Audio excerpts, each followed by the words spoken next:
আচ্ছা, আপনাদের কি মনে আছে সিঙ্গাপুরের এক স্কুল প্রিন্সিপাল পরীক্ষা শুরুর আগে আগে তার স্কুলের অভিভাবকদের উদ্দেশ্যে একটা চিঠি লিখেছিলেন? চিঠিটা মূলত তাদের সন্তানদের যে সামনে পরীক্ষা এ নিয়ে অভিভাবকদের চিন্তাভাবনা এবং প্রিন্সিপালের কিছু পরামর্শ বা কথা এই নিয়ে।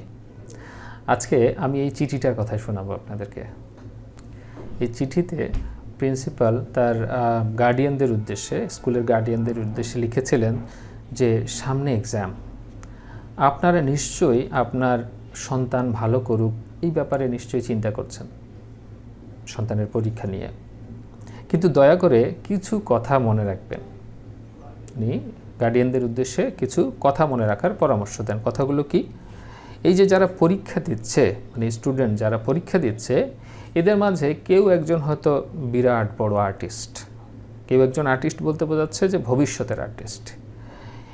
সেই আর্টিস্টের জন্য কিন্তু ম্যাথমেটিক্সের আন্ডারস্ট্যান্ডিং বা গণিতে খুব ভালো আন্ডারস্ট্যান্ডিং খুব একটা প্রয়োজন নাও হতে পারে।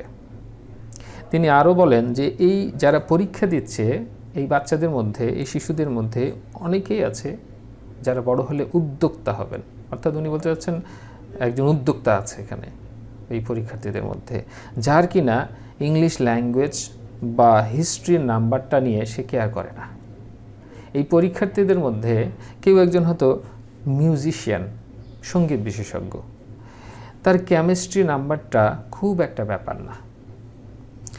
এই পরীক্ষার্থীদের মধ্যে কেউ হয়তো একজন বড় অ্যাথলেট, যার কিনা ফিজিক্সের নাম্বারের চেয়ে তার ফিজিক্যাল ফিটনেসটা বেশি জরুরি। যদি আপনার সন্তান ভালো নাম্বার পায়, দ্যাটস গ্রেট, সেটা খুবই ভালো কথা।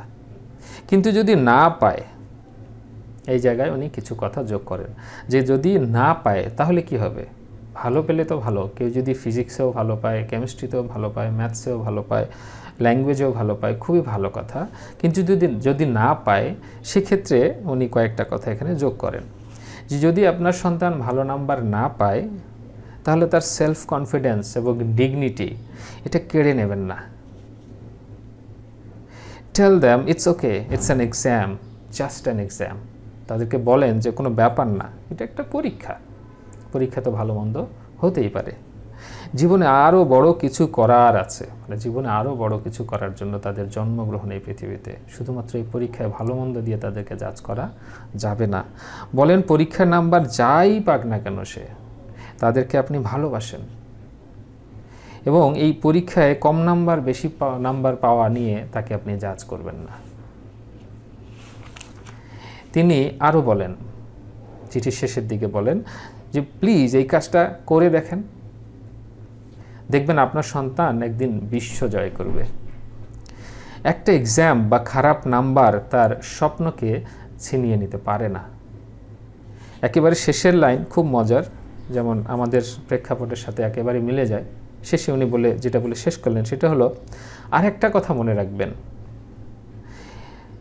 এটা ভাববেন না যে শুধুমাত্র ডাক্তার আর ইঞ্জিনিয়াররাই পৃথিবীতে সুখী মানুষ। তো আপনারা নিশ্চয়ই এই চিঠির মর্ম বুঝতে পারছেন এবং আমরা ভালো করেই জানি যে চিঠি দিয়ে উনি কী বোঝাতে চাচ্ছেন। আমাদের বাংলাদেশের প্রেক্ষাপটেও কিন্তু এরকম চিঠির গুরুত্ব অনেক বেশি। আমাদের চিন্তাভাবনার ক্ষেত্রেও এই চিঠিটা অনেক প্রভাব ফেলতে পারে। তো আপনারা আপনাদের মতামত বা চিঠিটা থেকে আমরা আরও কি শিখতে পারলাম আরও এক্সপ্লেইন করে জানাতে পারেন, কমেন্ট করতে পারেন। আমাদের ভবিষ্যৎ প্রজন্মের জন্য শুভকামনা রইল। ভালো থাকবেন সবাই। আল্লাহ হাফেজ।